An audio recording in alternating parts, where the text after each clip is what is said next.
Hi, let's talk about how to use ego, identity, confidence, and identity shift and shifting to supersize grow your business. I'm here with my friend Barbie. Birthday Barbie, is here with me to remind me of identity shifting, confidence, and our ego, and how they all play into helping us to grow and build and supersize our business. Now, we could have a whole probably several hour discussion on Barbie's identities, because Barbie is a master identity shifter, right?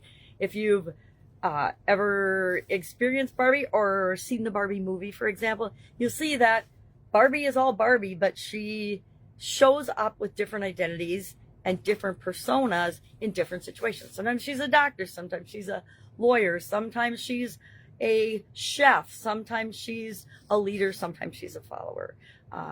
But how she shows up is all combined part of her identity. So I think of ego as how I think the world outside sees me. And I get my ego from outside validation, from outside information, from things outside of me, from accolades, from compliments, from how people treat me, etc. My identity, on the other hand, is tied to who I really am on the inside. And if I'm behaving in alignment with my core values and who I see myself as, then I'm happy and going with the flow. If I'm just showing up as a little version of myself or part of myself, sometimes I struggle with that. I think of when I was in corporate America. All of me didn't go to corporate America, right? For the most part, until my last job. My last job in corporate America, absolutely 100%. What you see is what you get. And that's how I interviewed. That's how I showed up. And it was my best time in corporate America. I had a blast because I got to 100% be myself. And that felt very different than how I'd been in previous jobs and previous corporations and previous positions, because I only brought my professional self to those roles and how I viewed the world as a woman versus all the men that I usually worked with, because that was definitely different. But my ego for those first jobs was tied to, outside factors, money, success, position, power, etc. And it wasn't until I made the shift after I had my daughter, actually, I had a big identity shift. And I'm like, yeah, I'm showing up as who I am, not as who I think the world wants me to be. Because previous positions I've been in, I'd stay for about 3 years, and then I'd get tired of it, or I'd realize what a mismatch the company's values and my core values were in certain areas that were so important to me that I wasn't going to stay there any longer.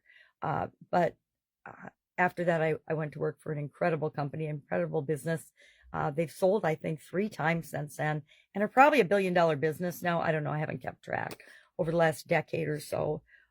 But I had the most fun there because I could be myself. I could show up every day, and I wasn't worried about acting professional or being different than I would be any other day. And there's value in that congruence and showing up as who we really are. And now, I don't know, it's been decades since what you see is what you get. If you like it, great. If you don't, please don't watch me. Please don't listen to me. Please don't just send me hate mail because I irritate you, or I have a big nose, or my eyes are wonky. If you look at my eyes are super wonky. They have been since my 20s. So today, ego, identity, confidence, how does all of that work together to help us build and grow and supersize our business? And what are some ways that we can identity shift in order to more closely align with the people that we're here to serve? Because a lot of times in business, we try to serve more than the people we're here to serve, and it doesn't usually work out very well. We want to start with the people that resonate with and will most benefit from the products and services that we offer. And then we can expand out from there. But we're always looking for people that are looking for us. That would be my biggest advice with identity. And it's people that can relate to our core values, what we stand for as a business, what we can do for them to help them solve their problems, how we do that, and the impact we have on the world, always to make the world a better place. Please, let's all make the world a better place. So what are some ways that we can identity shift in order to match our ideal clients better, and in order to present ourselves in a way that they'll even see us in this noisy, crazy world that we live in now? Number one, we can use we are. I usually say I am statements, but when it's our business, we are, and then share who you are, what you stand for, what you stand against, and make that front and center so people know if you're a fit for them from the very get-go. That way you're not wasting your time and energy and resources trying to bring people in that just aren't your people. We want to take small actions every day to present and be in front of the right people, right? We want to correct self-talk, any negative self-talk or beliefs about our organization. We want to fix those or stop talking about them, right? If we're not awesome at a certain thing that maybe one of our competitors is, we just don't talk about it until we get it fixed. And if it's something we're not going to choose to fix because it's not in our wheelhouse or it's not in alignment with our core values and the people we really want to serve, we're not going to fix it, but we're also not going to talk about it. Our competitors will talk about it for us, right? They'll compare themselves to us and tell everybody everything that's wrong with us. So we don't need to reiterate or do that. No way. We want to surround ourselves with supportive people. We want to be working only with our people. And there's usually a core values match and alignment in that. And if we look for that and build on that and speak to the people in their language, their identity, the identity of who they want to be, right? We're not looking for people that want to stay stuck. We're looking for people that want to transform and grow because our products and services have had a positive impact on them and their lives. So, excuse me. Identity and identity shifting.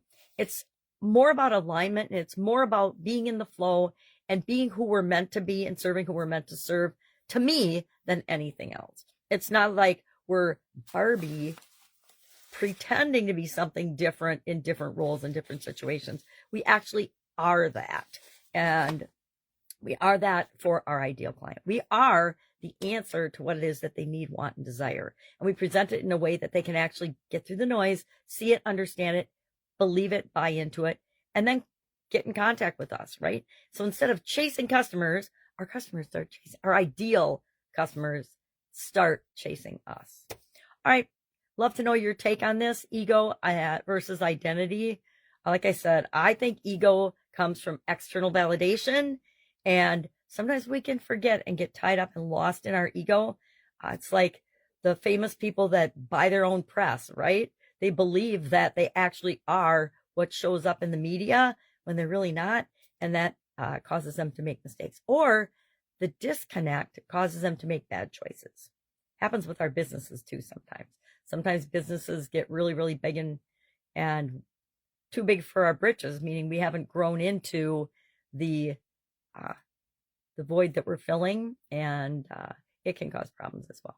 All right, have an awesome day. I will, of course, be with you tomorrow for another topic to do with confidence, because we need confidence to build and grow and supersize our business.